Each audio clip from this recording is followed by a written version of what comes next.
Fala pessoal, como vocês estão?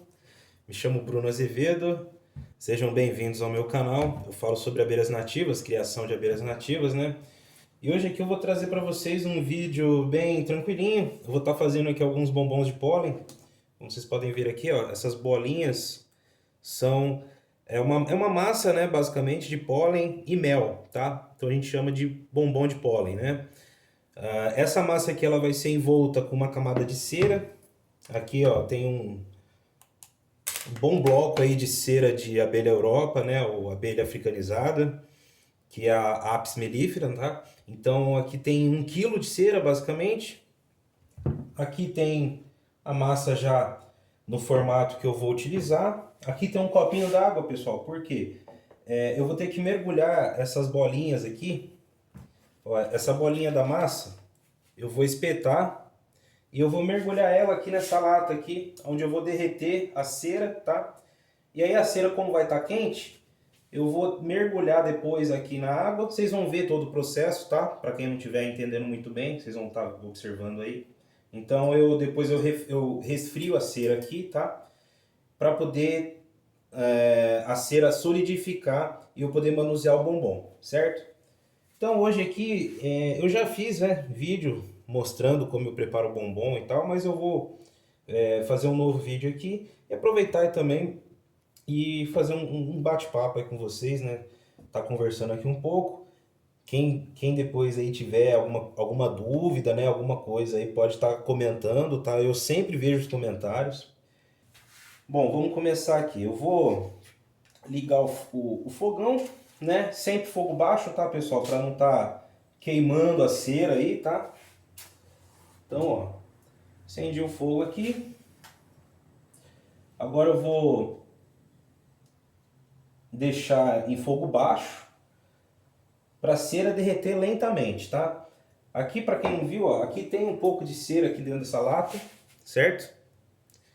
Então eu vou botar ela para derreter aqui agora, tá? Ela tá numa cor um pouco diferente, porque a cera que tá na lata, ela veio de um outro bloco, né? Esse aqui é um outro bloco aqui de cera de ápice, pessoal. Vocês podem ver a diferença na cor, né? Ó, tem uma diferença aqui na cor dessas duas ceras aqui, beleza? Então, por isso que às vezes eu faço um bombom que fica um pouco mais escuro, né? Algumas vezes eu faço um bombom que fica um pouco mais claro, tudo depende da cor que vem a cera da abelha. E geralmente também algumas vezes eu misturo também com cera de abelha nativa, então isso dá uma cor um pouco mais escura, né? Que nem aquela da lata ali, a cera que está derretendo ali, ela já tem um pouco de cera de abelha nativa. Então ela é uma cera que vai ficar mais escurinha mesmo, certo? Então aqui agora eu vou quebrar um pedaço desse bloco aqui. Ele já tem um pedaço aqui que está meio destacando, né? E eu vou tentar quebrar ele aqui, pessoal, para mim completar a latinha ali, tá? Então geralmente para isso eu uso aqui, ó, um martelinho, certo? Uma talhadeirinha, ó. Eu não vou bater aqui em cima da bancada, né? Eu sempre recomendo o pessoal fazer isso no chão, tá? Chão de cimento, também não vai fazer isso no piso, porque você pode estar trincando, quebrando o piso. Pia, a mesma coisa, tá? Então evita de estar batendo coisa em lugar frágil. Bom, pessoal, acabei de quebrar aqui o bloco. Eu quebrei em pedaços menores, tá? E olha aqui a diferença na cor, tá? Entre uma cera e outra. Mas todas essas duas ceras são ceras puras. Inclusive essa daqui ela tá com um cheirinho maravilhoso, um cheiro de enxame mesmo, um cheiro de favo. Para quem já comeu mel no favo, vocês devem estar fazendo noção do que eu estou falando aqui. O cheiro lembra bem daquela cera do favo mesmo, tá? Uma cera muito boa. E aí eu simplesmente pego esse bloco de cera aqui e coloco aqui dentro da lata, ó. Certo? Coloco aqui. Ainda cabe mais um pedaço. Então vou colocar mais um pedacinho. Aqui eu ainda poderia quebrar mais para estar colocando ali, mas já tem uma quantidade boa aqui dentro, então acredito que eu não vá precisar, beleza? Bom, pessoal, eu vou dar uma arrumadinha aqui na bancada, certo? Esse pedaço aqui, acho que cabe, hein? Cabe. Opa! Vou deixar bem cheio ali. Claro, não deixem a lata muito cheia, pessoal, porque na hora que você colocar o bombom pode transbordar. Mas como eu já tenho aqui uma certa experiência nisso, eu já sei o nível certinho que eu tenho que deixar, beleza? Então vou colocar essas ceras aqui do lado. Preparar a bancadinha aqui, né? Vou passar um macete aí pra vocês, viu? Acabei de desligar o fogo, tá? Então eu vou dar uma conferida.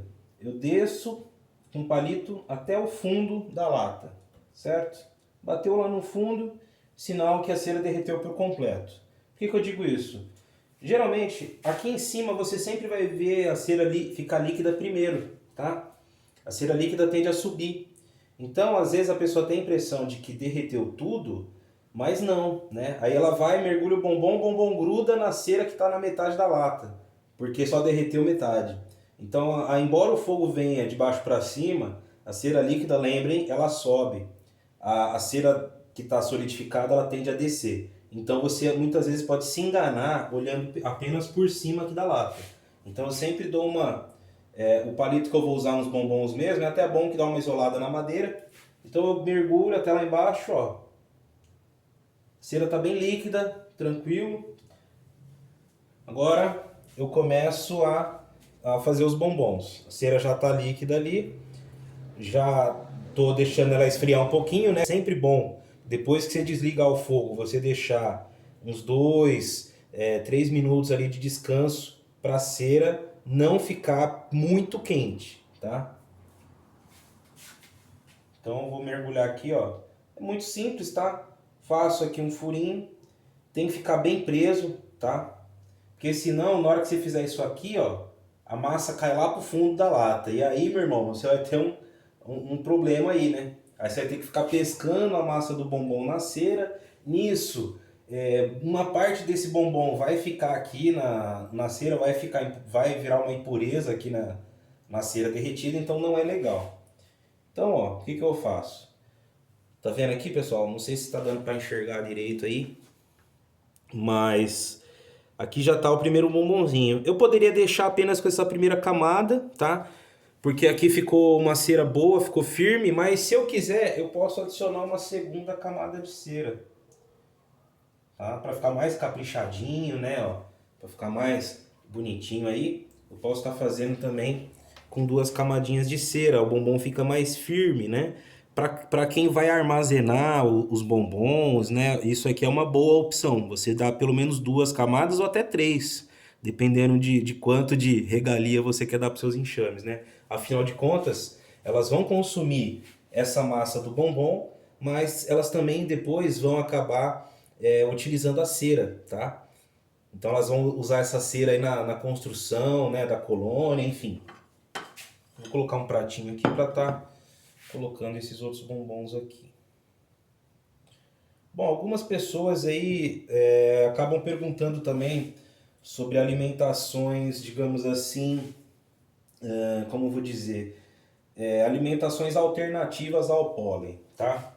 O que eu estou querendo dizer com isso? Algumas pessoas, elas utilizam outras receitas, né? Algumas pessoas têm dificuldade de estar conseguindo pólen, ou então o pólen é muito caro, né? Porque assim, vamos falar francamente, para quem tem poucos enxames, pessoal, não compensa você tá comprando bloco de cera, quilo de mel, porque para fazer aqui a massa a gente tem que estar utilizando bastante mel também, quilo de pólen, porque se você for ver na ponta da caneta acaba saindo caro. Então, por que eu acabo comprando bloco de cera? Eu compro pólen de caixa, pessoal. Compro quilos de pólen. Por quê? Porque eu alimento bastante enxame, né? Eu tenho aqui um número bom de colônias e eu também forneço aí para alguns amigos que não tem tempo, também não tem, eles não vêem interesse em estar fazendo os bombons porque realmente dá bastante trabalho, tá? Essa massa aqui, por exemplo, eu deixei 15 dias aí ela fermentando, tá? Eu misturei com saburá das próprias abelhas, eu fiz um trabalhinho bem bacana, tanto que ele tá bem pegajoso aqui. Embora eu tenha feito uma massa firme, ao longo desse período aí ela acabou dando uma amolecidinha porque ela deu uma fermentada mesmo, tá? Então isso aqui já é um bombom que as abelhas já conseguem meio que consumir até no primeiro dia do bombom aí, né? Eu mesmo já vi colocar o bombom à tarde, à noite eu olhar o enxame e ter umas abelhinhas novas lá em cima do bombom, né? Então, ó, tô aqui mergulhando na água, deixo um pouquinho na água para a cera dar uma endurecida, né? Depois retiro, tá? Então, pessoal, algumas pessoas, né, querendo aí economizar e tal, elas acabam fazendo receitas alternativas ao bombom de pólen, tá? Então, algumas pessoas acabam fazendo receitas com o extrato de soja. Algumas outras pessoas aí, eu já vi até receitas com leite ninho, receita com, cara, muitos materiais diferentes. Não vou julgar porque eu já vi bons resultados com essas alimentações, tá? Porém, pessoal, também já vi estudos aí, por exemplo, com relação à soja, alimentação com soja. Isso foi estudo, pessoal. Isso não é achismo, tá? Isso não foi observação apenas de criador nem nada. Isso foi uma pesquisa. Eu li que quando você faz a alimentação com o extrato de soja, a alimentação só com extrato, a alimentação que você não leva o pólen, você diminui a longevidade das abelhas. Se você diminui a longevidade das campeiras, você diminui a longevidade do zangão, a longevidade da rainha, a longevidade de todos os seres daquela colônia. Isso não é benéfico do meu ponto de vista, tá? Então, alimentações alternativas, vocês precisam estudar muito antes de fazer. E se for fazer, cara, que seja num caso de extrema necessidade, entendeu?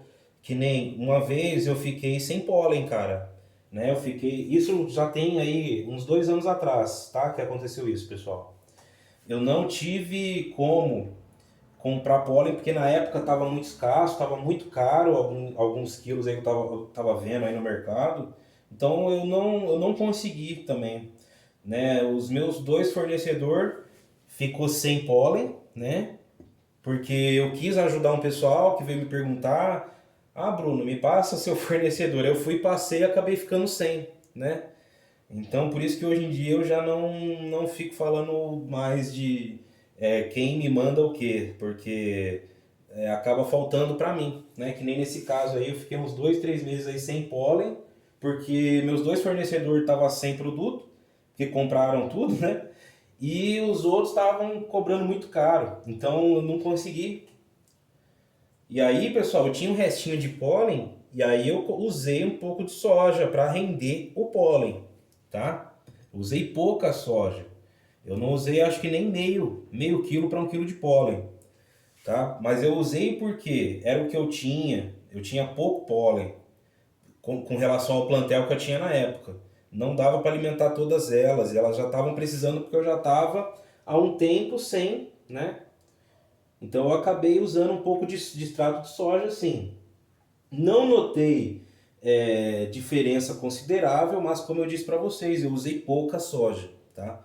A alimentação, quando você usa bastante soja, você pode ter a certeza absoluta que você está diminuindo a longevidade das abelhas. Eu não me recordo, pessoal, eu vou tentar encontrar esse estudo, mas eu não prometo, tá? Se eu encontrar, eu deixo depois nos comentários do vídeo ou na descrição, beleza? Mas eu vou procurar esse estudo aí falando sobre a soja, tá? O extrato de soja e o porquê que ele diminui ali a longevidade da vida das abelhas. Na real, o que eu li foi o seguinte. O problema do extrato de soja, pessoal, é que ele não tem... Tipo assim, ele tem ali... se eu não me engano, é que eu não lembro ao certo o número de aminoácidos, de cadeia de não sei o que, mas ela tem um determinado nutriente lá a menos, tá? Tipo assim, ela tem, só que em baixa quantidade, e a abelha precisa de um pouco mais. Então, se você alimenta ela só com extrato de soja, ou com extrato de soja, leite, sei lá mais o que, albumina, cara, mesmo assim você ainda não vai estar suprindo 100% do que elas precisam. Então, muito cuidado com esse lance de alimentação alternativa que não leva pólen, porque não existe milagre. A melhor alimentação para abelha é pólen, pessoal. A mais completa, a mais rica para abelha é o pólen. Pólen e mel não tem erro, não tem erro mesmo, tá? Agora, quando você utiliza outros tipos de alimentação, normalmente você vai estar diminuindo aí a longevidade das campeiras. Ou seja, se a sua campeira ia viver 35 dias, com alimentação de soja ela passa a viver 33, né? Ela passa a viver 32. E aí você pode pensar, isso não é muito. Olha, ao longo do tempo, pessoal, isso acaba fazendo uma boa diferença, tá? Isso acaba fazendo uma boa diferença, cara. Se um dia, Deus que me livre, mas se um dia seu enxame precisar, essas campeiras aí vão fazer falta. Esses poucos dias aí vão fazer falta ao longo de meses, tá? Ao longo de uma temporada.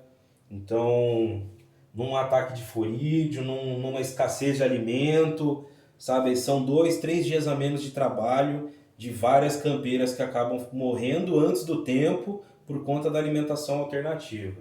Então, assim, como uma medida emergencial, pô, Bruno, não encontrei pólen, meu fornecedor não tem mais, cara, não sei o que eu faço. Aí eu recomendo você fazer uma boa pesquisa, tá? Em relação à alimentação alternativa. Qualquer dia eu posso até fazer um vídeo só sobre isso, beleza? Mas você tem que estudar bastante para saber o que você está fazendo. Não é pegar o que você tem no armário e sair fazendo uma receita de bolo e querendo dar para as abelhas achando que isso vai ajudar elas. Você pode até acabar matando seus enxames fazendo isso, beleza? Bom, e aí também eu já vi algumas pessoas, né, utilizando polivitamínicos, tá? Vários deles, né? Inclusive tem uma entrevista bem famosa aí, né, do Dr. Davi Aidar, do Globo Rural, onde ele recomenda ali o uso de um polivitamínico que se chama Promotor L. Eu nunca fiz a utilização do Promotor L, tá? E nem de nenhum outro desse tipo de polivitamínico aí. Tem o pessoal que utiliza polivitamínico infantil, outros usam polivitamínico animal. A minha opinião é o seguinte, pessoal, carece de estudo, tá? Eu nunca vi um estudo falando do impacto de um polivitamínico no xarope, que geralmente o pessoal coloca no xarope, né, para dar para as abelhas.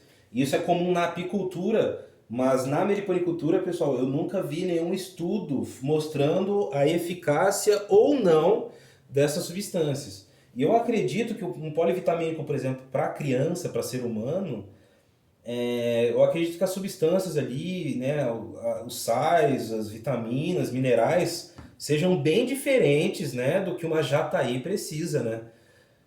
Então, assim, eu não utilizaria, tá, pessoal? Eu só utilizaria, assim, depois de um estudo bacana. Por exemplo, a pessoa tem ali 100 colônias e aí ela vai colocar, sei lá, o alimento com esse xarope batizado, digamos assim, né? Esse xarope com polivitamínico para 50 e outras 50 vão ficar sem. Ele vai ter ali também um sei lá, uma referência, né, de quantos enxames ali progrediram ou não, sei lá. Porque geralmente o pessoal, quando usa polivitamínico, eles usam em todos os enxames. Então não tem como ter muita noção, né? Porque se você usa em todos, não tem como você saber se está funcionando ou não, porque todos vão ter um resultado semelhante, né? Mesmo que não funcione, eles vão crescer ali e tal. Por exemplo, uma vez eu vi 2 estudos aí, pessoal, com o Promotor L, tá? Não estou aqui desmerecendo, antes que alguém fale alguma coisa, não estou aqui desmerecendo a experiência do Davi Aidar, longe disso. E eu não sei se ele ainda utiliza Promotor L, eu não sei se ele prosseguiu com a utilização desses polivitamínicos, tá? Mas eu nunca fiz a utilização, então eu não sei dizer. Mas eu nunca vi estudo comprovando ou mostrando que eles são bons para a abelha nativa, tá? Essa é a minha conclusão, minha opinião sobre esse assunto. Beleza, pessoal? Inclusive, né, eu até estava falando sobre isso aí, interrompi. Eu conheço 2 estudos mostrando que o Promotor L em Apis mellifera, tá? Em abelha europeia aí, não teve efeito significativo, tá? Isso em 2 estudos que eu vi publicados lá no Cielo, tá? Um site de publicação científica. Então lá eu vi 2 estudos falando que o Promotor L não tinha surtido efeito nos enxames do estudo, tá? Então, isso nada disso é conclusão minha, é conclusão de que eu vi lá no estudo. Então, eu não utilizo. Beleza, pessoal?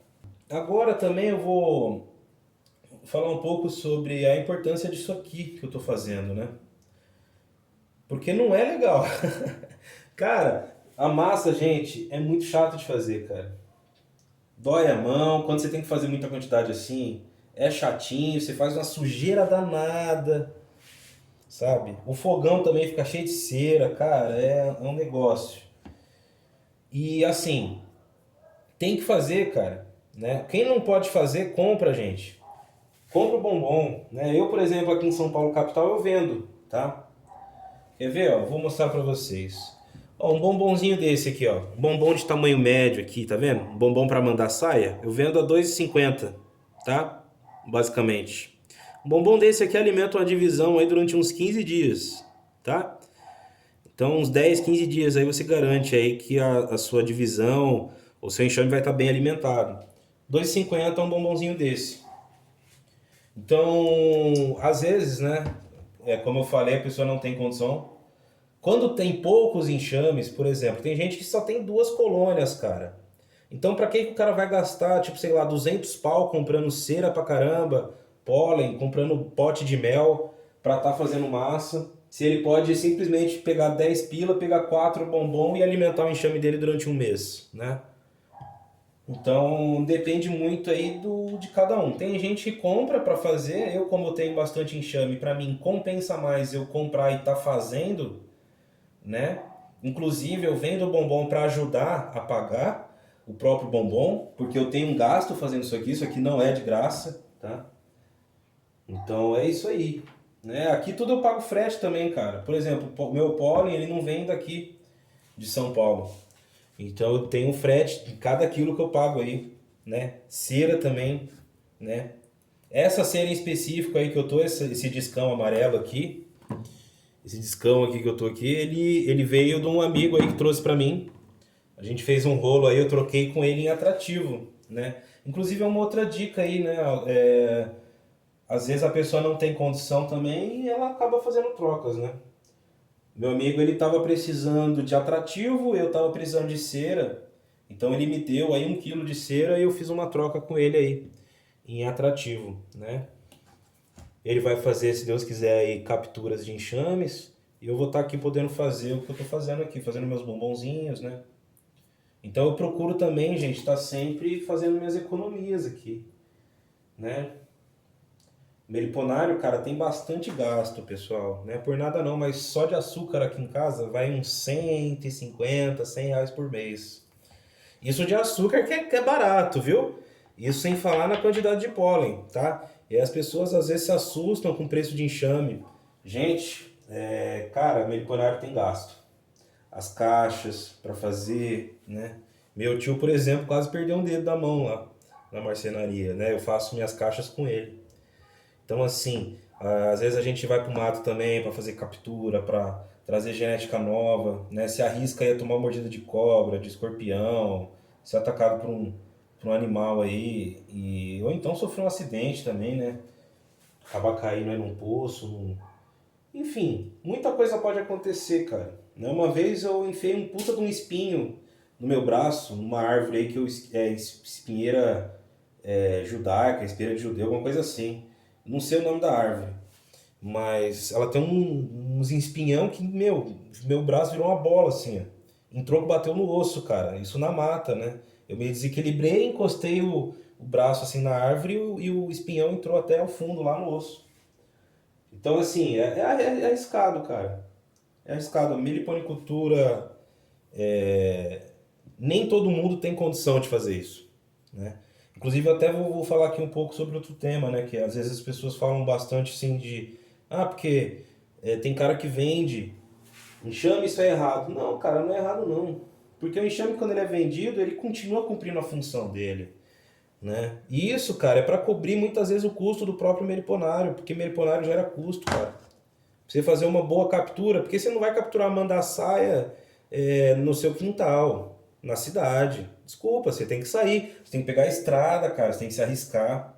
E é perigoso, é perigoso. Você entrar numa mata fechada aí, Mata Atlântica para botar isca, cara, é perigoso, certo? Quem já foi sabe do que eu tô falando. Eu tenho vídeo aqui no meu canal, eu na noite no mato, sozinho, mas isso é doideira, que eu não recomendo que ninguém faça. É porque eu ando já na mata há muitos anos, né? Eu sou mateiro, é diferente. Agora uma pessoa aí que tá acostumada a andar só em sítio, em zona de chácara, meu amigo, o mato é muito diferente. Então por isso que algumas espécies são caras, por isso que outras espécies são mais baratas, porque são muito fáceis de capturar, né? Outras não, né? Por exemplo aí, pessoal, pô, eu já vi aí enxame de bugia, meu, 800 pila. Porque é uma abelha quase impossível de capturar, cara. Geralmente esses enxames vêm de resgate, vêm de empreendimento, né? E aí o pessoal monta plantel, faz as divisões aí para vender. Mas é uma abelha assim muito rara, por isso que é uma abelha que tem um valor alto, né?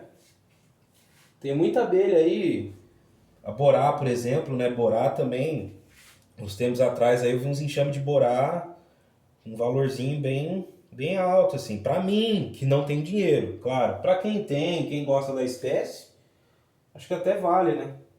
Também não vou ficar botando preço nos enxames dos outros, né? Até porque eu nem crio a espécie. É que pra mim é meio fora da minha realidade, né? É igual a bugia, uma abelha que também pra mim, por enquanto, eu ainda não cogito criar, né? Tô me preparando para um momento eu adquirir algumas bugias, né? Tô tentando captura na mata aí, né, pessoal? Tô botando umas iscas grandes, vamos ver se acontece uma captura de bugia, né? Mas se não acontecer, vamos ver, qualquer coisa eu invisto, né? Compro de algum criador. Mas por enquanto estou muito feliz com as mandaçaias, né? E as mandaçaias, elas são mais tranquilas e mais simples também. A bugia é uma abelha mais complicada, a divisão dela é mais chata de acontecer. O criador sempre vai falar que é fácil, né? Mas os caras mesmo, os meus amigos aí que criam, meu, tive um amigo que perdeu 5 caixas em um ano que ele não sabe explicar o motivo. Se você for multiplicar essas 5 caixas pelo valor aí, você vai chegar em em alguns milhares de reais aí. De prejuízo sem, assim, do nada. Tá? E ele cria no litoral, ele cria numa região próxima de Mata Atlântica, né? Enfim, então é uma abelha que eu ainda tenho receio de criar, mas um dia eu pretendo ainda, né? Eu gostaria muito de começar minha criação de bugia quando eu estiver morando num... Bom, pessoal, então é isso aí. O celular ele já tá ficando sem memória, cara. Ele acabou de desligar aí, porque já tá sem memória, tá? Então, vou interromper o vídeo por aqui, pessoal. Já falei bastante aí, né? O intuito desse vídeo aqui era bem esse mesmo, tá? De eu tá falando aqui algumas coisinhas aí e fazendo um vídeo mais informal, né? Digamos assim, mais tranquilo, né? Sem muito manejo, nem nada assim, muito teórico, beleza, pessoal? Então, um abraço a todos aí, fiquem com Deus, tá? Se inscrevam aí, pessoal, deixa o like, né? Eu sei que tem gente que não gosta quando a gente pede, cara, mas é o mínimo que a gente pede aí, né? O mínimo que eu, Bruno, criador de conteúdo aí, peço é um likezinho aí, uma inscrição, para dar uma ajuda aí pro canal e pra Meliponicultura, beleza? Esse like aí é para atividade, é para impulsionar essa coisa maravilhosa que é a meliponicultura. Então, um abraço a todos aí, fiquem com Deus e até o próximo vídeo.